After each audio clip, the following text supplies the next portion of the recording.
Este es el último capítulo de nuestra serie de historia del cine y queremos cerrar con un aspecto del séptimo arte que nos ha tocado a ambas y nos ha marcado mucho en nuestra relación con la gran pantalla, y es el cine y el feminismo. Has abierto la puerta al desván insomnio. Soy Ana Zamora y si pudiera ser una princesa de Disney, muy seguramente escogería Mulan. Soy Camila Rincón y crecí queriendo ser Hermione Granger. Históricamente el cine ha mostrado a la mujer como doncella, objeto de deseo, madre y más recientemente, cada vez con más frecuencia, como heroína o simplemente como ser humano, como lo básico. De entrada, antes en la vida como social se entendía lo femenino como una especie de otredad, como lo que no es fundamental, en contraposición a la masculinidad que se encargaba de resolver pues, los grandes problemas del universo. Y esta mirada como de dicotomía se trajo a la pantalla, donde se tradujo en una simplificación de los personajes que veríamos en el cine. No era común que viéramos retratos de mujeres complejas, sino que teníamos a personajes que muchas veces se definían por su relación con lo masculino o con los hombres que las rodeaban desde una mirada de lo masculino. Por ejemplo, tenemos el personaje de Audrey Hepburn en Breakfast at Tiffany's, que a mí, en lo personal, pues no me parece una maravilla de película. Me parece un buen libro, pero no es como que yo diga qué película tan brutal, aunque pues Audrey Hepburn siempre será Audrey Hepburn. Y otro ejemplo, por ejemplo, de estos son los primeros personajes de la carrera de Marilyn Monroe, que siempre era pues esta rubia, estereotipo bombshell, pues despampanante, que pues era la típica rubia tonta que únicamente vivía por su apariencia. Sin embargo, el caso de Marilyn Monroe es un caso que a mí me llama mucho la atención, porque ella, digamos que si bien empieza con estos papeles súper básicos, más adelante empieza a exigir roles un poco más complejos desde lo femenino que en ningún momento se le llegan a ofrecer, y se convierte en la segunda mujer en Estados Unidos en crear su propia productora de cine para poder contar las historias como ella quería contarlas. La primera es una mujer que se llama Mary Pickard, que de pronto no la han escuchado mucho porque pues no logró hacer como grandes éxitos en taquilla. Pero me parece increíble que una figura que siempre se ha asociado como con lo estereotípicamente femenino, con lo sensual, con la objetificación de la mujer de alguna forma, haya sido tan pionera en este aspecto. Además que lo que tú dices, o sea, lo que uno recuerda hoy en día de Marilyn Monroe es eso, como sus curvas, la típica foto de la falda levantándose con el viento, los diamantes son los mejores amigos de la mujer, como cosas súper superficiales que pues aunque hoy en día en muchas películas se siguen viendo, pero para entonces era lo normal, porque es que si uno mira las películas desde antes, incluso todavía la mayoría de las películas, es impresionante cómo la mayoría de personajes femeninos giran en torno a un hombre, como que sus conversaciones giran en torno a un hombre. Es impresionante como que empezar a analizar todas las películas que han existido, porque yo creo que es muy difícil porque hay demasiadas, pero la mayoría, o por lo menos Hollywood, casi que todas siempre giran alrededor de un hombre. Solo son muy pocas las que han salido que ha habido una mujer con características, pues no sé cómo explicarlo, o sea, una mujer como que parezca una persona de verdad como polifacética, que no sea un personaje como unidimensional y que se define únicamente porque es bonita, o porque es la callada, o porque es la rara, o porque es la mejor amiga del protagonista. Su propósito únicamente no sea como estar ahí para el hombre. O sea, eso es muy difícil Exacto. de ver. A mí me dolió mucho con estas precuelas de Harry Potter que se llama Animales Fantásticos y dónde encontrarlos, porque la protagonista básicamente en la primera película es una detective y una dura, es súper chévere, se le para resto a Newt Scamander como, oye, mira, no lo hagas esto, en verdad como que le tienen toda esta historia de atrás, como de que ya creció en un orfanato, o sea, es un personaje demasiado profundo. ¿Y qué hicieron en la segunda película? Es compleja, total. ¿Y qué hicieron en la segunda película? La volvieron la noviecita de Newt Scamander, que lo único que hacía era preguntar por él y ya.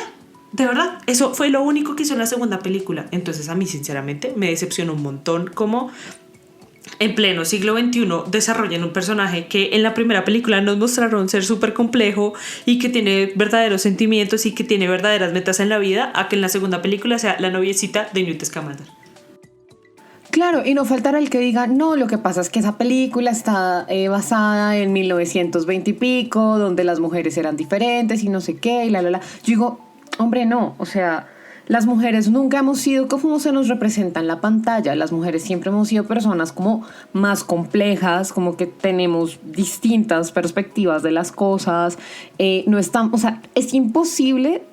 Bueno, no, hay gente que tal vez sí es capaz, o sea, es como que sí se puede definir en una sola como característica, tanto hombres como mujeres, pero la mayoría de la gente no es así. La mayoría de la gente es compleja y tiene sus contradicciones y es una mezcla de muchas cosas. O sea, volvamos un momento a la figura de Marilyn Monroe, el hecho de que uno la ve y uno asume que por ser aquí pues súper bella y tal, pues no es inteligente o no tiene como ese espíritu emprendedor para decir, oigan, yo quiero hacer otro tipo de roles, voy a montar mi propia productora para hacer los roles que yo quiera.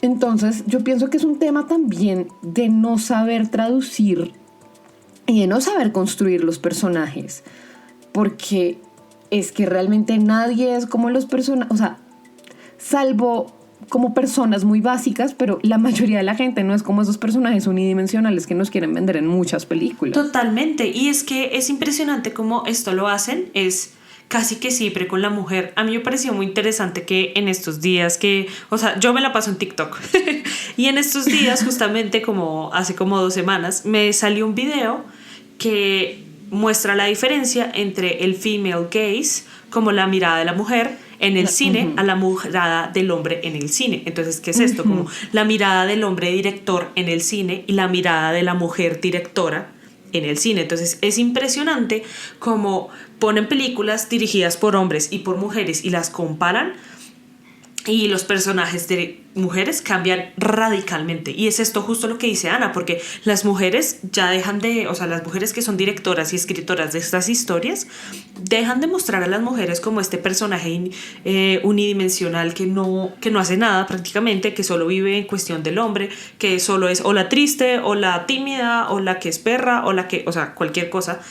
Y estas mujeres pasan a ser personajes completamente complejos, con errores, que se equivocan, que tienen toda una historia detrás. Entonces es impresionante cómo esto pasa, en verdad. O sea, uno de estos ejemplos es Lady Bird, como que de verdad esta película se enfoca totalmente como entre la relación de la niña y la mamá. Y pues bueno, sí, la china como que sí tiene un montón de novios y unos patanes, pero como que el principal objetivo de la película es mostrar la relación de la niña con la mamá.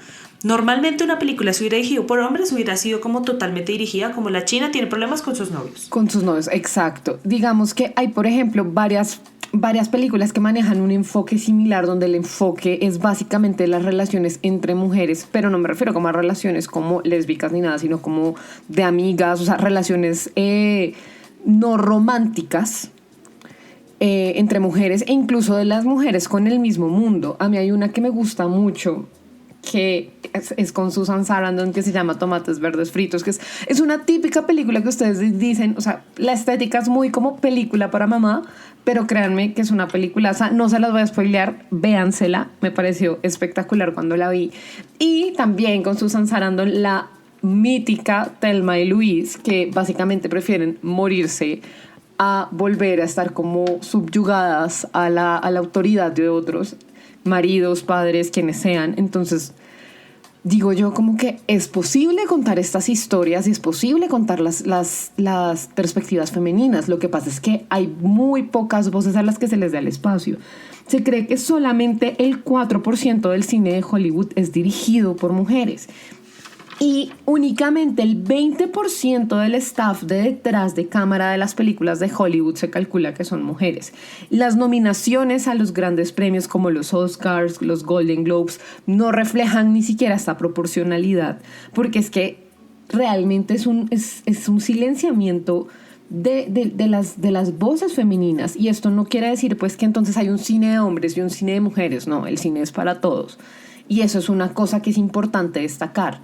Lo que pasa es que hay que tener en cuenta las distintas perspectivas que nos proporcionan las diferentes experiencias y que nos permiten explorar otro tipo de personajes y nos permiten construir otro tipo de historias. Hay historias que por las mismas experiencias de lo masculino una mujer no podría contar, así como hay historias que por las mismas experiencias de lo femenino un hombre no puede contar. Entonces, más allá de que no pueda dirigir la película un hombre o algo, digamos que el sentimiento es otro y es una sensibilidad distinta. Ahora yo sé qué va a pasar y yo sé que de pronto hay un tema ahí con los binarios, sí, hay un tema ahí con los binarios de género y eso, pero estoy hablando de las experiencias como en el mundo, las experiencias en el mundo tienden a ser binarias, entonces como para hacer claridad en ese punto. No, claro, y es que ahí tienes mucha razón. Y volviendo al tema de las estadísticas, es que para el tema de que la gente que dice como, ay, pero es que ¿qué más quieren? Ya hay igualdad. No hay igualdad. Y en este mundo del cine, de verdad que hay todo menos igualdad. Porque es que, imagínense, solo 7 mujeres han sido nominadas al premio de mejor director en los Oscars. No 7 mujeres en la última década, no 7 mujeres en el último milenio, no, 7 mujeres en la historia. Y solo de esas 7 mujeres solo han ganado 2. Entonces, pues se pueden imaginar de verdad que hay una inequidad de género grandísima en Hollywood por esto mismo. Y no solo como por lo que dice Ana, como de que los hombres de pronto no saben contar como muchas historias de las mujeres y no saben cómo, pues, cómo expresar ese tipo de cosas y no trascenderlo a la cámara, sino que volviendo al tema del male gaze, también estas historias de TikTok, y pues ahorita para este podcast también me hice toda la investigación, también resulta en que TikTok. no solo en TikTok, no Estoy molestando, busqué artículos. No, resulta que esto es toda una investigación sobre una autora que hizo hace como 10 años, en donde habla del male gaze, pero no solo como esta forma de que no saben contar historias, sino cómo mueven la cámara alrededor de una mujer. Entonces es impresionante como, digamos, uno ve en las películas, pasa mucho en las de... No, mentira, no, pasan todas. Iba a decir en las superheroínas, pero no, de verdad que pasan todas. Entonces imagínense, una mujer súper linda llega a escena. Entonces, ¿ustedes cómo se acuerdan? Piensen en este momento. Si están viendo una película de Adam Sandler, están viendo una película de comedia romántica cualquiera y llega una mujer, la protagonista divina, ¿qué es lo primero que hace la cámara? Es hacerle zoom o a las piernas o a la cola o al busto, siempre, o hacen un paneo de abajo para arriba morboseándola del pie a cabeza, o si no le hacen como un acercamiento impresionante a la cola o al busto. No. O sea, una escena que a mí siempre se me quedaba en la cabeza es cuando llega Megan Fox en Transformers, que Shia LaBeouf como que se vara como, no sé, se vara en el carro, y entonces Megan Fox llega toda divina a ayudarle a arreglar el carro porque la vieja sabe de carros. Y entonces resulta que la vieja, pues no sé, sube el capó y entonces está en una pose súper sexy. Y entonces, ¿qué es lo primero que hacen? Claro, zoom a la cola y al busto. Es lo primero que hacen. Ni le muestran la cara. Es como... Hay un caso muy similar a ese tipo de tomas que estás mencionando, tal cual, solo que en lugar de ser para arriba, o sea, si es de abajo para arriba, sino que como ella está como medio sentada, entonces como un poco como lateral, y es esta escena del Lobo de Wall Street donde está el man. Sí, todos sabemos cuál escena es, la del meme donde está, esa es Margot Robbie, ¿no? Sí, es Margot Robbie. Margot Robbie con ese vestido rosado, pues con la pierna en la cabeza de Leo DiCaprio, o sea... Con el tacón, sí, con el tacón en la frente, sí. Pues esa escena es otro claro ejemplo de eso que dice Cami, pero... Y por ejemplo, ese es un ejemplo perfecto de un personaje femenino básico. ¿Cuál es el rol de esa vieja en esa película? Ser la esposa trofeo que está buenísima, no hace otra cosa. Total. O sea, en ningún momento aporta realmente a la trama, como que listo, sí tienen hijos, pero o sea, no hay nada que se desarrolle en torno a nada de ellos. Es que yo creo que ni siquiera tienen hijos, o sea, yo que me vi sí, después. Sí, tienen hijos. No me acuerdo sí, es que yo me acuerdo que yo me vi Transformers 4 o 5, no me acuerdo. Y me acuerdo que de un momento a otro no estaba Megan Fox, sino estaba otra actriz. Y yo, ay, ¿qué pasó con Megan Fox? O sea, como que desapareció de un momento a otro. O sea, no sé si le dan explicación, discúlpenme los fans de Transformers porque no me acuerdo. Pero como que para mí desapareció de un momento a otro que yo digo como, oigan, denle más importancia por lo menos. O lo mismo pasa, y por eso me refiero a las superheroínas, porque lo mismo pasa con con Scarlett Johansson y la Viuda Negra. Yo también, o sea, pónganse a comparar las escenas de los Avengers, de cómo le hacen los paneos a Scarlett Johansson cuando está peleando o cuando está en escena, que literal le hacen un zoom a la cola y al busto impresionantemente, le ponen unos trajes todos pegados en el que el busto se le ve súper paradito. En cambio, la película de la Viuda Negra que salió este año es dirigida por una mujer y la diferencia de paneos y cameos que hace Scarlett Johansson es impresionante. O sea, ya de verdad que no se le ve como escote, no se le ve busto, porque es que lo que hacen es que ya no hacen estos acercamientos a la cámara, sino que se alejan un poquito y literalmente la vemos es pelear y ser una dura y ser una badass y ser la mejor. Pero entonces cuando hacen este tipo de acercamientos es cuando empiezan a objetivizar a la mujer y sexualizar a la mujer, cuando pues no debería hacerlo si la vieja está peleando y tratando de salvarlos a todos. Cami, pero hay que tener en cuenta también el público para el que pues en un principio estaban dirigidas las películas de superhéroes, que era un público mayoritariamente masculino, que está mirando todo desde pues, su perspectiva masculina, porque es que no tiene de otra. Entonces pienso que también eso influye mucho. Tal vez estos cambios que se vienen dando con respecto a la forma de ver a las superheroínas y lo que comentas que sucede con Black Widow puede deberse a que realmente hay un cambio en el público, porque pues cada vez son más mujeres las que forman parte también de esa audiencia de las sagas de superhéroes. Pero en un principio eso se entendía como un tipo de sagas como pa' hombres, y pienso yo que también eso explica un poco la misma sexualización que se tenía de ciertos personajes. Yo no sé si tú recuerdas el traje de la Mujer Maravilla de hace algunos años versus los cambios que le hicieron en la última edición. O sea, si tú miras antes, esa mujer prácticamente iba desnuda y yo no entiendo cómo no la mataban. O como no le pasaba a una Janet Jackson. Si entienden este chiste, muy seguramente ya se vacunaron. Uy, qué buena referencia. Es que sí. Ay, muy bueno.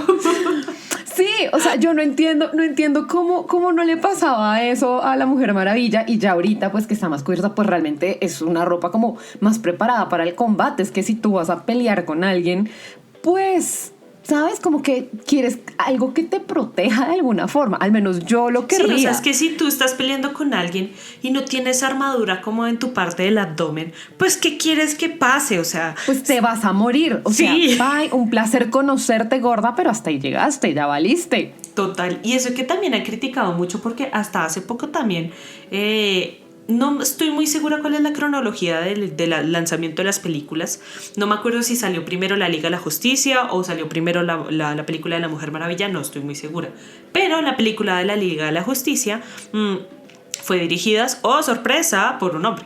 Y resulta que les criticaron mucho porque las armaduras de las Amazonias, se llama así creo, como de la Mujer Maravilla y como de donde ella viene y como de sus compañeras, literal son así, como bikinis, o si no, tienen como una armadura toda pegada en la que se les ve el busto y creo que se les ven hasta los pezones, de verdad que es terrible, que la gente es como... ¿Cómo pretenden que ellas peleen en eso? Eso es como un corsé en metal que uno no se puede mover en esa vaina. De verdad que no, pero obviamente lo hacen para sexualizar a... Es la magia del cine. Exactamente, Jay. Y pues ya después salió, o no me acuerdo si antes o después, salió la película de la Mujer Maravilla en donde les cambiaron, dirigida por una mujer, y les cambiaron las armaduras casi que completamente y ya son como... mucho más prácticas. Y lo mismo, o sea, traten de comparar estas dos películas y van a ver lo de que les digo del male gaze, como hacen los paneos de la cámara en la Liga de la Justicia y en la Mujer Maravilla, porque es impresionante la diferencia. No, y por ejemplo, otro ejemplo así como de mujeres en el mundo de los superhéroes son las guerreras de Wakanda. Si tú te fijas, sí. El traje de las guerreras de Wakanda, pues es otra cosa. O sea, si tú te fijas en el traje de las guerreras de Wakanda, pues es totalmente diferente a lo que estamos acostumbrados, pues a que usan las superheroínas. O sea, estas mujeres están totalmente cubiertas. No deja de ser algo igual muy ceñido, ¿no? Porque igual tú ves la forma del cuerpo perfectamente. Es casi como un corsé, pero sin el exhibicionismo que tendría un corsé, ¿sabes? No sé muy bien cómo explicarlo, pero la piel está totalmente cubierta. Tú lo único que ves de las guerreras de Wakanda son las manos y las caras. y realmente se ve como una armadura que te aguanta. O sea, yo podría visualizar a gente en la antigua Roma peleando con algo así. Pues de pronto no en la antigua Roma como por los collares y tal, pero sin problemas. O sea, se ve como algo como legit, ¿sabes? Además es que como que les da forma a la cintura, que es una armadura que genuinamente es súper bonita, pero es una armadura que lo que tú dices, que les cubre de verdad todo el cuerpo. No es como que deja como a la vista como, no sé, el abdomen, las como piernas. Cualquier cosa. Sí. O que les va a pasar una Janet Jackson. Pero, exacto. Pero sí, o sea, es muy ceñida y de todas formas te define el cuerpo y te queda claro como que ahí abajo hay un cuerpo, pero no es sexual, o sea, es de guerra. Sí, es una armadura para una mujer. Ya. Exacto. Como que no se necesita pasar más allá de, oh, mira, no. En verdad, es básica, es hermosa y por eso yo sé que esta película se ganó también el Oscar a Mejor vestuario en 2018. Entonces, pues merecido. De verdad que me parece una muy buena armadura. Como que no me había puesto a detallarla y tienes toda la razón. Y un ejemplo también, es que yo he visto muchos ejemplos con superheroínas y mujeres del mundo de los superhéroes, porque pasa esto también hartísimo, o sea, lastimosamente Margot Robbie se presta mucho para esto, pero no es culpa de ella, sino las películas en las que actuó, porque en el Escuadrón Suicida, en Suicide Squad, también, que ya hace de Harley Quinn, en la del 2016, esa la sexualizan hartísimo, o sea, solo como la presentación de ella al principio, que les ponen unos cuquitos que apenas le cubren, y una camisetica que, o sea, yo la primera vez que la vi, yo dije como, le queda muy apretada esa camiseta, póngale una más grande, cómprale talla M, no sé, pero en verdad... Comprarle talla S, porque es Margot Robbie. Eso debe ser como 2XS o talla 12 de niña, porque exacto, es Margot Robbie. No, y es una cosa ahí toda espichadita y todo, claro. Entonces las tomas de ella empieza a caminar y la cámara está atrás y lo único que le hace enfoque primero es la cola, en esos cuquitos que apenas le cubren lo necesario. Entonces, claro, lo que dice Ana, que es una película como inicialmente que su público es hombres, entonces seguramente por eso hacen esto. Y también pues los hombres directores pues tampoco, pues sí, o sea, yo sé que ellos lo hacen también a propósito. Y obviamente, la diferencia de esto y la película que salió en 2020, que fue Birds of Prey, que es como la película del spin-off de Harley Quinn, que también es dirigida por una mujer, el cambio de vestuario es impresionante.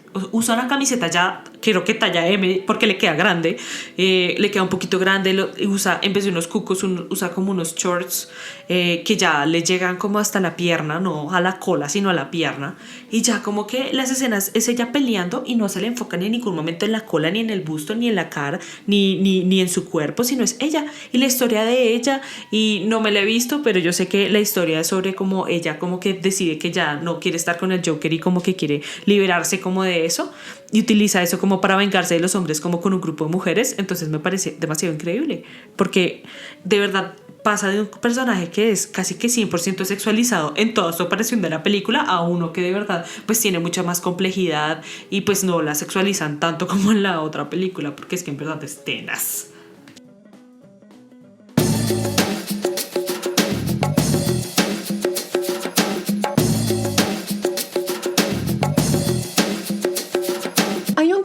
Que es importante también hablar, y es el tema de todo el tema de la jerarquía de razas. El cine hace muy clara esa jerarquía, pues porque el cine, tengamos en cuenta que casi que surge de un entorno muy caucásico, muy blanco, y por ende, además de esa diferenciación entre el estatus de lo masculino y lo femenino, hay también una diferencia entre las mujeres blancas y las mujeres negras.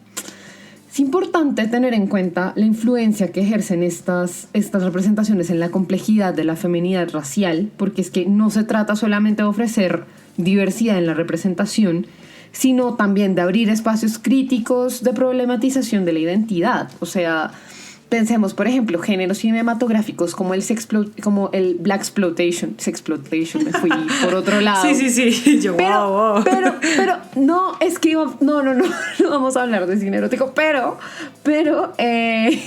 digamos que va un poco por ese lado, porque si uno analiza las imágenes de las mujeres negras en el Blaxploitation versus las imágenes de las mujeres blancas en cualquier otro género de la época, uno se da cuenta que hay una naturaleza muchísimo más sexual y muchísimo más exotizante con respecto a la mujer negra.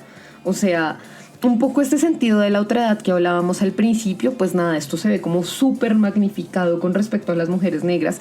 Y es importante, por ejemplo, tener en cuenta que el feminismo, para ser real, pues debe ser interseccional e incluir pues como a todas las mujeres, sin importar su raza, su clase social, su orientación sexual. Entonces, esta jerarquía como tan clara que se marca entre la mujer blanca y la mujer negra también es problemática. Si miramos, por ejemplo, antes de los 70s, casi que todos los papeles de mujeres negras era la mujer del servicio o la esclava o, ¿sabes? Como siempre roles que además muchas veces ni siquiera se le asignaban a mujeres negras, sino que eran mujeres a las que maquillaban de negras, lo que llaman blackface, que también se hacía con los hombres. Entonces, esa representación de lo racial en lo femenino en el cine ha sido muy problemática históricamente. Afortunadamente, digamos que con ciertas voces ha ido apareciendo un poco. Hay una película que a mí me resuena mucho y muy seguramente los que tengan una edad cercana a la mía se acordarán de una frase que decíamos: sufro como Precious. Ah, sí. Bueno, para los que no se la hayan visto, Precious es una película de 2015 que es la historia de Precious, precisamente, que es una pelada que tiene como 16 años o algo así y tiene todos los problemas del mundo. El papá es un abusador sexual, está embarazada del papá, además, una cosa así como súper tétrica. Viven en un gueto donde la pobreza es terrible, no ha podido terminar de estudiar pues por todos los... Mejor dicho, o sea, nadie sufre como Precious realmente. Entonces, yo por ejemplo pienso que a mí esa película me pareció muy impactante. ¿Por qué? Uno, porque yo estaba en un momento como muy de autodescubrimiento, o sea, como que 2015 fue hace ya varios años, entonces digamos que yo estaba en otra etapa de mi vida, entonces pues fue una experiencia fuerte. Y dos, no mentiras, creo que no fue 2015, creo que yo tenía 15 cuando la vi más bien. Y dos, el otro tema con Precious es que efectivamente tenía como 15 años, ahora ya todo tiene más sentido. Entonces, claro, era un momento muy de autodescubrimiento. Y dos, el otro tema con Precious es que Precious era una mujer negra y era una mujer muy compleja, porque ya lo único que quería era salir adelante para poder como ayudarle a su hijo a salir adelante, ¿sabes? Como que un hijo que ya ni siquiera quería tener. O sea, es muy complejo todo porque habla de temas que tocan la feminidad muy fuerte, como la violencia sexual, como el aborto, como la perspectiva de tener que ser madre sin querer serlo en un momento en el que además no estabas preparada para hacerlo. Entonces, ese son el tipo de historias que creo yo que no surgen de una cabeza masculina, porque es que la emocionalidad que maneja una convergencia de cosas tan fuerte como la de Precious, eso no tiene nombre. Y es que es una emocionalidad que ningún hombre va a vivir. Y muchas mujeres tampoco la vamos a vivir. O sea, realmente es una emocionalidad muy fuerte que para un hombre es imposible. Para una mujer es posible en la medida que tenga unas circunstancias específicas, pero para un hombre es totalmente imposible. Además es que yo siento que este tipo de mujeres, como Precious, que para los que no saben más o menos cómo es este tipo de mujeres, es una mujer negra, grande, de peso grande, entonces, pues este tipo... De clase baja. De clase baja. Entonces, este tipo de mujeres de verdad que es súper invisibilizada por la sociedad, pero como que muchos, hasta Hollywood, o sea, esta película es la excepción, pero si ustedes se fijan normalmente en películas de Hollywood donde hay un personaje negro de clase baja, de grande peso, son muy pocos, y los que hay literal son como o los que hacen los chistes o el negrito chévere o la negrita divertida, pero nunca el típico sassy. Exacto, el típico negro sassy, pero nunca se ponen a de verdad a crearle todo como un background, como a crear personajes complejos que merecen más representación, pero no, siempre están como divididos en el mejor amigo, en la mamá, en la señora que la cuida, en un personaje que sinceramente no causa muchísimo impacto en la película que sea. Y pues estas historias de verdad que existen, porque Precious estoy 100% segura que no es como una historia que pasó una vez y ya. Eso pasa y sigue pasando hoy en día. Y pasa todo el tiempo. Pasa todo el tiempo. Y en todas partes, es decir, eso no solamente, o sea, Precious creo que vive como en Nueva York, como en el gueto en Nueva York o algo así, pero eso pasa aquí, o sea, ¿cuántos casos no hemos visto de niñas que son violadas, abusadas en sus propias familias, que tienen como hijos, o sea, como ese tipo de cosas? Son historias reales. Desafortunadamente ese tipo de violencias se siguen viviendo muy fuertemente, sobre todo en nuestra región, sobre todo en América Latina, donde el machismo ha sido como tan penetrante, a pesar de que, pues sí, en Colombia puede que tengamos como una relativa equidad a nivel político y tal, pero eso no significa que exista una verdadera equidad social. Eso también es cierto. Y como lo dijo William en nuestro podcast de comunidad LGTBI, uno no puede hablar ni de comunidad LGTBI y de feminismo si uno no habla de interseccionalidad, porque es que no es lo mismo ser una mujer feminista, o sí, ser una mujer feminista blanca en Estados Unidos a ser una mujer feminista en el Chocó o en lugares muy apartados en donde el feminismo es casi que nulo.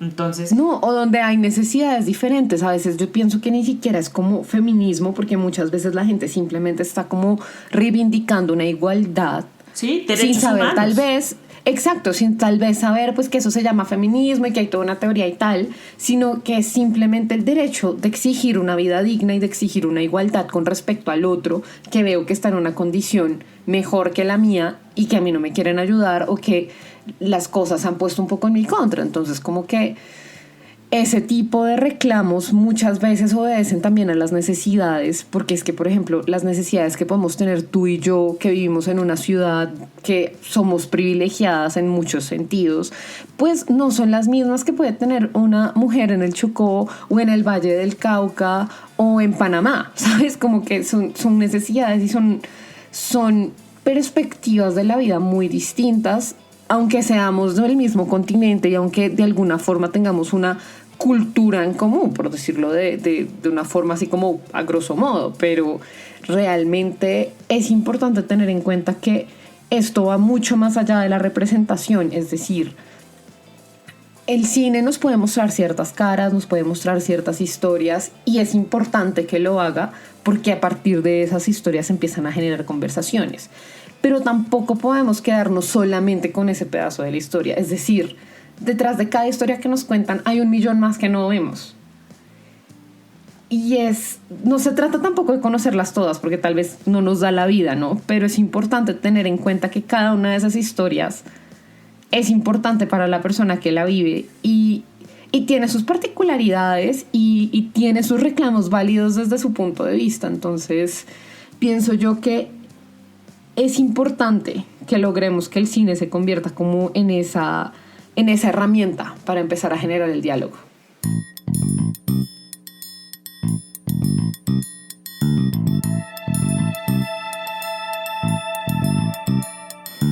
yo he venido también, o sea, ahorita todas mis fuentes es TikTok, es muy chistoso, pero es que TikTok es una muy buena fuente de información, de verdad. Vi que hay un test que hacen que se llama el Bechdel Test, como que le hacen a las películas para ver si, pues no es que sean feministas o no, sino que qué tan igual está la paridad de género en las películas, como en los personajes. Entonces, ya me explico mejor para los que no me han entendido bien. Entonces, ¿en qué consiste este test? Es que tú ves una película o cualquier medio de audiovisual y tienes que hacerte 3 preguntas. Si esas 3 preguntas es sí, entonces pasa el test. Entonces la primera regla tiene que ser que la película tenga que tener una mujer en ella. Listo, perfecto, la saca. Una mujer con nombre, listo. Perdón. La película tiene que tener más de 2 mujeres en ella. Luego, el siguiente nivel, si lo pasa, pues bien. Estas 2 mujeres tienen que hablar. Y no es como la extra del hotel con la mujer protagonista. No, las 2 mujeres tienen que ser, pues, no protagonistas ni siquiera, pero personajes con nombres. tiene que hablarse la una a otra. Y la tercera regla es que esta conversación no puede ser en torno a un hombre. Entonces es impresionante la cantidad de películas que fallan esta regla. Por ejemplo, El Señor de los Anillos, es que justo en este momento se me pasan todas las películas que fallan esta regla, pero Star Wars también falla esta regla. Hay demasiadas películas que fallan esta regla que, o sea, son reglas que pues inicialmente parecen súper básicas. Es como tener dos mujeres que se hablen entre sí y que no sea que no hablen de hombres. Exactamente. Pero igualmente no se imagina la cantidad de películas que fallan en este aspecto. En verdad es impresionante. Casi todas las de acción, por ejemplo. Obviamente, sí. Pero entonces este test es muy chistoso porque así como hay muchas películas que fallan, que lo que les digo, que están como casi que todas las de acción, hay muchas películas que pasan. Pero, bueno, una aclaración primero. Ojo, este test no es para identificar qué película es más feminista que la otra. No. Porque este test es súper fácil de pasarlo, porque puede ser literal como así sea solo una línea de diálogo, ya pues pasa el test. Entonces esto es muy chistoso porque hay muchas películas que pasan el test y muchos medios audiovisuales que pasan el test sin ni siquiera ser como feministas. Aquí una lista que me pareció bastante chistosa. ¿Se han visto el video de Baby Got Back? El de I like big butts and I cannot lie. O sea, ustedes ven el inicio de ese video, son dos mujeres hablando de la cola de otra vieja. Entonces, claro, oh, o sea... my God, Becky, look at her butt. Literalmente. Entonces, es muy chistoso porque por eso la gente hace como muchas especificaciones que estas películas no pasan, no es que digan como, uy, superfeminismo, porque pues no, pero pues es como una regla básica para identificar cómo está la paridad de género de roles en las películas. Y lastimosamente la mayoría de las películas no pasa esta paridad de género, de verdad. O sea, películas y películas que sí la pasan. Hay unas películas demasiado chistosas. Está Mortal Kombat, la pasa. Actividad Paranormal, la pasa. Duro de Matar. Ok, esa no la esperaba. Sí, yo tampoco. No Está Snakes on a Plane, que es serpientes en el avión. Sí, Cómo perder a un hombre en 10 días, la pasa. Sí, American esa la Pie pasa. 2 la pasa. Wow. Sorprendentemente Transformers pasa este test. Y la que más me impresionó es el 100 pies humano. Pasa este test. O sea, sí. me estás diciendo que el 100 pies humanos pasa el Bechdel test y el Señor de los Anillos no. Maravilloso. Bienvenidos al mundo de internet. El 100 pies humano. Lo chistoso es que al principio esta película, o sea, la película comienza como con las dos mujeres que después las ponen en el 100 pies, como hablando de que van a ir a una fiesta y como que sí, como que en ningún momento hablan de hombres y son estas dos mujeres que literal casi que son las protagonistas. En cambio, en El Señor de los Anillos, o sea, en verdad que puedo contar con los dedos cuántas mujeres hay en esa película. Hay como 3. Hay en verdad, no hay más. Hay 2. Y ya. Sí, literal, está la novia de las dos viejas que le caen a Aragorn. Sí, además. Aunque hay que reconocer que Eowyn están. Obvio. A eso me quería referir. Que pues a pesar de que esta película no pasa este test, y tampoco es que está diciendo que es una película feminista, porque ya vemos que solo hay 2 mujeres en todas las 3 películas que hay, pero no, pues es que Tolkien era como medio misógino y racista. Sí, queremos total de la vida. Pero también tiene este gran momento que yo ya lo mencioné en el podcast pasado, que es cuando Eowyn mata como al rey de la noche, creo que es al rey de la noche, que es una escena muy chévere porque el rey de la noche le dice como ningún hombre me podría derrotar, y ella se quita el casco y es como pues yo no soy ningún hombre, entonces yo viví. Pero entonces es eso, como que ese test no se aplica como pues a qué película es más feminista que la otra, no, por lo que ya vimos que muchas películas que nada que ver pasan este test, sino es como para ver. Mira la complejidad de los personajes, es como por ver la paridad de roles. Exactamente. Entonces a mí esto me parece muy chistoso, me pareció muy interesante, quería compartirlo con ustedes porque pues es un test un poco fácil, la verdad, es muy simple, pero piénsenlo la próxima vez que vean una película que les guste mucho. Y piénsenlo como, ¿será que pasa este test? ¿Será que tenemos buenos personajes femeninos en esta película? y ahí uno se pone como a analizar muchísimo más las cosas y sí, uno se empieza a dar cuenta que de verdad en el cine y en Hollywood hay una desigualdad demasiado grande en cuanto a géneros, en cuanto a roles en las películas. Hay un tema también con el cine y es que tiene unas salidas muy fáciles con los arquetipos de personajes, ¿no? O sea, como que ya hemos mencionado al objeto de deseo, a la femme fatale, pero por ejemplo, está, la típica la niña buena, o la chica rara que siempre es como medio, piensa en Luna Lovegood en Harry Potter. Perdón que hablemos tanto de Harry Potter, pero es que es un excelente pongámoslo en términos de Harry Potter. Está la nerd, que es Hermione. Sí. Está la rara, que es Luna Lovegood. Está la, pues, que a mí me parece como tan bonita, pues ya son cosas como personales, pero que pues se presenta como la bonita, que, la bonita vendría siendo más bien como Fleur de la Cour en la cuarta película, que es la del colegio francés, ulala, señor francés. Digamos que de pronto no todos están, pero está la maniática, que es Bellatrix Lestrange. ¿Sabes? Como que siento yo que con respecto a los personajes femeninos hay arquetipos sencillos de llenar. Obviamente de pronto hay sagas como en Harry Potter donde te lo desarrollan un poquito más y eso, pues porque tienen 8 películas para desarrollarte el personaje. Sí, o sea, como que 7 libros en vale. donde... Exactamente, no es como que solo sea ese arquetipo y ya, no. Claro, pero digamos que me parece como un buen elemento como para ejemplificar algunos de los arquetipos básicos que usa el cine, porque hay, por ejemplo, películas que pues no tienen el mismo espacio de Harry Potter a nivel de tiempo para desarrollarte un personaje así como de complejo, entonces te lo dejan ahí como por encima. Realmente, cuando vean cine, piensen como que si quito este personaje, ¿la trama cambia o no? Si cambia, bueno, tal vez es un personaje que no pudieron profundizar bien o lo que sea, pero si no cambia, es un personaje por poner una mujer ahí y ya está.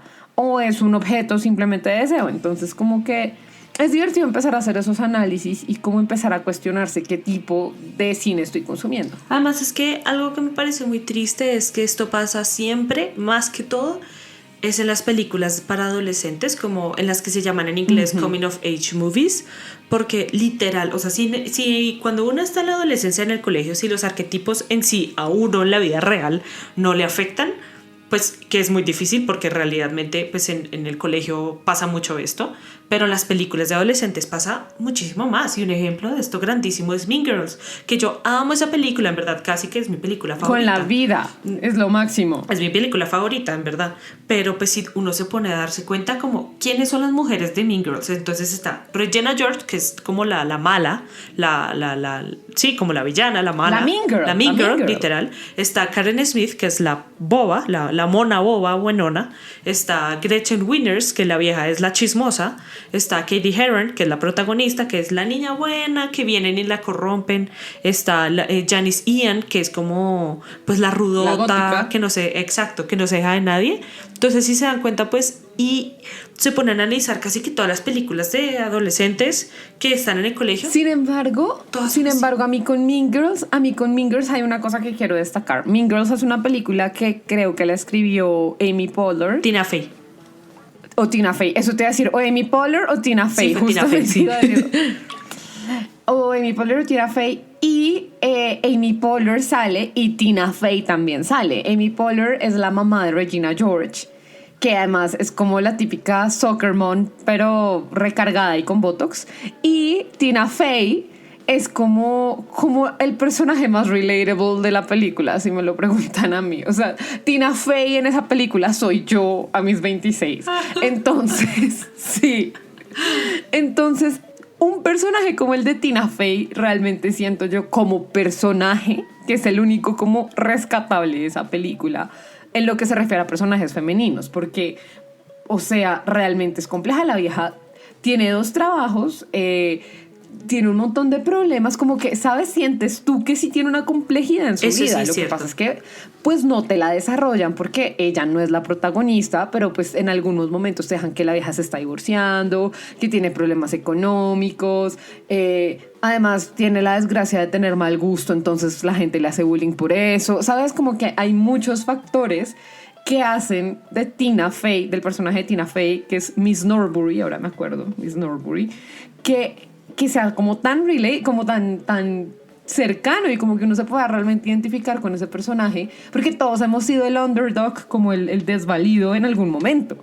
Sí, además a mí me gusta mucho cómo maneja, como, o sea, además de esto que tú dices que es súper relatable la vieja, sino que todo el manejo que le da al final de la película, o sea, lo siento, spoilers, o sea, en verdad la película salió hace como 16 años, supérense. Sí, véansela, por favor. Es demasiado bueno. O sea, pero entonces al final... respétense. Sí. Al final, cuando todas las viejas están agarradas con todas, que porque todas dicen chismes de todas, como que el ejercicio que ella hace y dice es muy diciente y siento que sigue siendo importante hoy en día. Como, mira, o sea, si ustedes se siguen, como que ella invita a la amistad, a la sororidad entre mujeres. Ella dice, si ustedes se dicen perras y zorras entre ustedes, ¿cómo esperan que los hombres no les digan así tampoco? O sea, como que si ustedes mismas no hay sororidad y no se respetan entre mujeres, pues es muy difícil que tampoco los hombres... Hay un tema también con Mean Girls y es el de trátate como quieres que te traten, y la gente trata como ves que tú te tratas y que tratas a los demás. Entonces yo pienso que en parte pues fue por ese lado por el que se fueron con el guión de esa película, y me parece muy chévere y muy bonito y además muy constructivo que ese sea como el final, porque el final de Mean Girls, que si no se lo han visto de verdad, quiéranse, respétense, háganlo. Pues es realmente ya como ellas, como más en sororidad y como más como paz en la tierra, como de alguna forma unas apoyándose a la otra y como cada quien en su cuento sin juzgar a la otra. Entonces pienso que es una película que, a pesar de que tenga personajes que en principio parecen muy básicos, pues vale la pena ver, porque de alguna forma sí tiene como su mensaje ahí como positivo al respecto. Sí, literal, la última frase de esa película, discúlpeme, pero es que en verdad me la sé de memoria, con mi mejor amiga no la vemos todo el tiempo. La última frase de esa película es como Girl World was finally at peace, como el mundo de las mujeres por fin estaba en paz. Entonces es lo que tú dices, como que invita la sororidad entre la amistad entre las mujeres, entre, oiga, no nos demos tan duro porque al fin y al cabo la que nos apoyamos la una a la otra, pues o sea, somos nosotras. No, y es que, ¿sabes qué? Y es que esta es una cosa que yo estaba pensando el otro día, y es que nos han vendido por décadas que las peores enemigas de las mujeres son las otras eso mujeres. Me da mucha rabia. Y eso es un mito que ni siquiera surgió de nosotras, eso es un mito que nos han implantado desde lo masculino, porque como ellos se creen pues el centro del mundo y tal, pues nos necesitan en guerra entre nosotras para que no nos despertemos. Entonces pues no sé. Claro. O sea, como que esa lógica de decir cómo es que las mujeres entre ellas no pueden ser amigas o lo que sea, es como, a ver, parce, no. Sí, esto no lo han vendido hartísimo, y yo me he dado cuenta mucho de esto. Siempre es cuando en una película, no sé, como que está la novia y el man, y entonces el man le pone los cachos con otra vieja, entonces la vieja, la novia se entera. Entonces en las películas, ¿qué es lo primero que hace cuando ve a la otra persona pues ponerle los cachos? Se pone brava con la vieja. Es como, exacto, el man fue el que la embarró. Como, a ver, ella no es la que te está poniendo los cachos, gorda. Sí, o sea, ella puede que ni siquiera sepa. Con quien toca. Totalmente. Exacto. Entonces es como, y yo pienso, por ejemplo, que ese también es un tema muy generacional, ¿sabes? Porque pues yo que he tenido la oportunidad de trabajar con gente un poco mayor que yo, con gente de mi edad y con gente un poco menor que yo, siento yo que estas nuevas generaciones tienen otra perspectiva de las cosas y que realmente entienden un poco más estos conceptos de la sororidad, un poco más estos conceptos de que es que las mujeres no tenemos por qué ser enemigas entre nosotras y que pues podemos apoyarnos sin ningún problema. Es como ese otro mito tonto que dice que no puede existir amistad entre un hombre y una mujer sin que sea algo carnal. Es como, a ver... Sí. Y a mí otro concepto de esos que a mí me molesta de sobremanera, y como que siempre me había molestado, pero hasta hace poquito me di cuenta por qué, es el tema de la friend zone, que lo investigan hartísimo en estas películas, especialmente en esta película de 500 días con Summer, una cosa así, que es como que los hombres se hacen los pobrecitos, es como, no, la friend zone, me frenzonearon, es que ya no quiso tener nada conmigo. Es como, perdón, o sea, el tema con la friend zone es que tú estás viendo a esa mujer no como una persona, no como una buena persona, no como una amiga, no como alguien que pueda estar ahí en los momentos difíciles. No, tú inicialmente estás viendo a esa mujer como un objeto, no sé si objeto sexual, pero como un objeto de amor romántico, que si no te corresponde, ay no, entonces la peor, La la mala mala es es ella. ella, que la peor, que porque no me quiso. ¿Sabes cuál es Uf. el problema? ¿Sabes cuál es el problema con eso, Cami? Que es que a los hombres, desafortunadamente, antes más que ahora, pero los han socializado mucho para creer que las mujeres tienen como que ceder a todos sus caprichos y que sí es sí y que no es sí y que, ¿sabes? Como que nadie los puede rechazar. Entonces, pues no digo que sean todos, porque no todos, pero sí hubo muchos hombres, sobre todo antes, que lo socializaban de esta forma. Incluso hay chicos de mi generación que siguen pensando de esta forma. Pero yo pienso que eso en algún momento va a cambiar, porque es que ya nosotras y de nosotras para abajo, todas las chicas, pues no nos aguantamos nada. Ya es como, o sea, a ver, Uy, sí. no. Uy, hay una película que lo hace y a mí me molesta sobremanera, y es una película que salió hace poquito, hace como 1 o 2 años en Netflix, que se llama como Tall Girl, como chica alta, y es de una vieja, o sea, Ay, por Dios, el defecto de la vieja es sí, ser alta. wow, súper difícil vivir uno, además que la vieja tiene la que casa, tiene el resto de plata y es como, no, es que soy muy alta. Es inteligente y es como, ay, es que sufro como Precious porque mido 1,80 Sí, m. mona, ojiazul, alta de 1,80, Gorda, flaca. ya quisiera yo medir 1,80. O sea, ¿sabes? No me tendría que montar en el mesón de la cocina para alcanzar las cosas. Sí, o sea, la vieja tiene delirios ahí que nada que ver. Pero entonces a mí lo que... Es la peor película de la historia. Además, a mí lo que más me molesta de esto es que, o sea, ella presenta a sus amigos, ella tiene 2 amigos, la mujer negra gordita, su mejor amiga, la de Sassy Best Friend, y un hombre bajito que el man se la pasa cargando como una caja como de naranjas, en donde carga sus libros. Entonces, en los chistosos es como, ay, sí, este man se la pasa pasando la caja, cargando la caja de naranjas, no sé qué. Y entonces resulta que este chino está súper enamorado de la vieja. Pero ella es como, no, es que tú eres muy bajito, no sé qué, no. Y lo rechaza toda la película.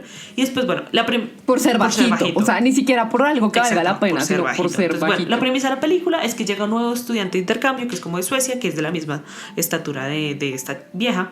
Y resulta que lo chistoso es que el man el estudiante de intercambio, como que se queda a dormir y se queda en la casa del bajito, del mejor amigo. Entonces el bajito, como por quedarse con ella, como que lo único que hace es como llenarle de mentiras. Es como, no, si es que ya no te quiere, es que ya no sé qué. Entonces le arruinan la relación que ella tiene con el suizo. El suizo, al fin y al cabo, salió una porquería de persona. Tampoco es que fuera súper redimible el man, pero como que el man la embarra.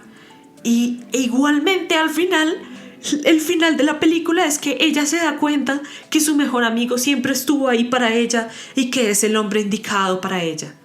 Y entonces el final... Y es como... No, espérense el final, o sea, no, falta la mejor parte. Entonces el final es que ella va a la casa de él como para decirle todo eso, y entonces el man sale con su caja de naranjas, y entonces les digo para qué era la pinche caja. Era porque... Por favor, díselos, es absurdo, díselos. La caja la cargaba él siempre para que si la vieja quisiera besarlo, él tuviera en dónde pararse para alcanzarla, a besarla. En verdad yo era como, ¿es en serio? O sea, tuvo la caja toda la pinche película para eso. Entonces, ay no. Entonces, literal la está viendo como, o sea, pues sí, o sea, el man es como, ay sí, súper linda, me cae súper bien, y pues al final el man la ayuda, pero al fin y al cabo, como que le dijo mentiras al otro man con el que ella sí estaba interesada. Como que eso no es un amigo de verdad. Eso no es una persona que te va a aportar en un futuro cuando tengas problemas de verdad. Es un man que te está viendo como... Y por favor, si ven a alguien con una caja, corran. Uy, no, súper red flag. O sea, yo cuando... O sea, lo más chistoso es que estábamos viendo esta película con mi familia, y mi familia fue como, ay, tuvo la caja para sí, como para tenerla siempre disponible, alcanzar a besarla. Yo fui todo, ¿qué es esto? ¿Qué es esta porquería? ¿Quién escribió esto? Porque es que sí, o sea, nada que ver. Y es impresionante. Oigan, esta película salió el año pasado. Es como, ¿cómo salen? ¿Es del año pasado? Sí. ¿No es de hace 2 años? Bueno, el año pasado, hace 2 años, pero es... 2019. Entonces es impresionante. ¿Por qué siguen saliendo este tipo de películas en este milenio? De verdad que no entiendo. Oye, ¿quieres que te diga algo? ¿Qué? El director de esa película es una mujer. No. Ay, falló. Te lo juro. Ay, falló. Te lo juro, aquí lo estoy viendo.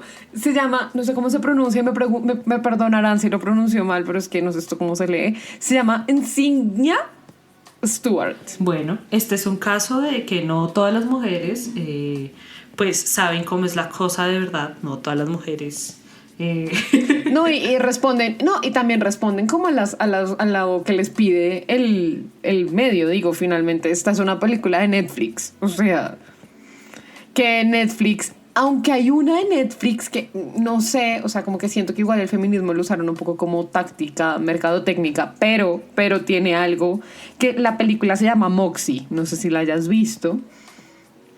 Salió como en marzo de este año, marzo-abril. Y es como una chica que tiene como una amiga, es como la niña, es como la rara del colegio, por decirlo de alguna forma. Y ella se empieza a sentir como incómoda por la forma en la que los chicos tratan a las chicas. Y empieza como una especie como de fanzine feminista. Es súper interesante. Bueno, interesante. Es súper interesante. Creo que es de Tina Fey también. Tina Fey tiene sus buenos guiones. Hablando de películas de Netflix, hay una... Es que se me escapa el nombre en este momento, pero si te la has visto, como que te pido que me ayudes con el nombre. Es sobre como un hombre que es súper machista, que el man es muy machista. Y entonces un día, yo no sé, no me acuerdo qué es lo que pasa, no me acuerdo si se emborracha, el man se cae, se pega en la cabeza, bueno. Y entonces resulta que cuando el man se levanta, está en un mundo en donde todo es al revés. Entonces... Ah, sí. Ay, es que no me acuerdo cómo se llama. Sí me la he visto. Espérate, busco. Y entonces... Es francesa. Sí, es francesa. Y entonces resulta que el man se levanta en un mundo en donde, pues, no es machismo, sino es como...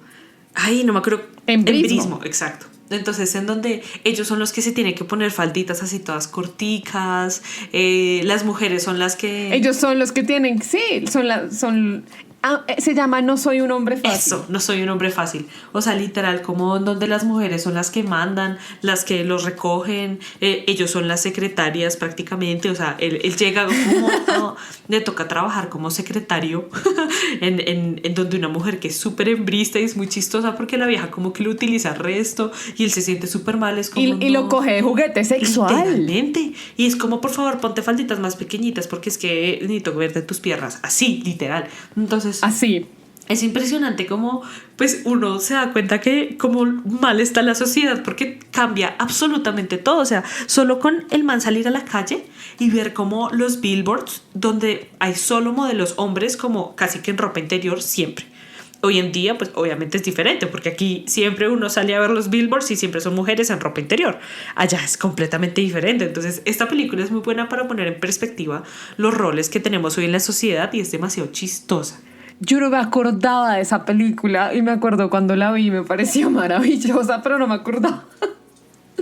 Yo me acuerdo que mi papá me dijo, mis papás se la vieron primero, yo no me la había visto, y me dijeron cómo te la tienes que ver, es demasiado buena, para que te des cuenta todo lo que nosotros hacemos por ustedes, las mujeres. Y yo toda, pues la voy a ver. Cuando yo la vi, yo fui toda, perdón. ¿Qué? Excuse me, sí, o sea, literal fui toda, no, pa, creo que no cogiste el objetivo. El mensaje, pero no, sí. pero mira que eso es lo que te digo, es un poco generacional, porque es que también la generación de nuestros papás fue socializada de formas muy diferentes y ellos sí vivieron como esa época en la que el hombre era el proveedor de la casa y todo este rollo. Entonces, pues es entendible que piensen como las cosas de otra forma, aunque digamos que mi papá siento que en ciertas cosas ha ido cambiando para bien, afortunadamente. Sí, mi papá también. Como que van entendiendo la perspectiva desde donde uno mira las cosas, pero sí, yo pienso que tampoco hay que pedirle peras al olmo, como que digamos que para la generación de ellos ya no fue, pero yo no sé, yo confío que en el futuro las generaciones que vienen de la nuestra para abajo van a ver las cosas de otra forma. Por supuesto, vale la pena afirmar la necesidad del cambio a través del cine. Es decir, el cine es un medio, pero que no se quede en eso, ¿sabes? Como que el cine es también una ventana a la realidad y al tiempo en que vivimos. Y todo apunta a que el cine que estamos viendo hoy en día va por otro camino. Así que de momento los dejamos en esta serie con la fe puesta en un mejor mañana, donde tal vez el cine, no digamos para mujeres, pero la presencia femenina en el cine sea mayor y sea diferente y sea más compleja. Muchas gracias por escucharnos. Los esperamos en la próxima.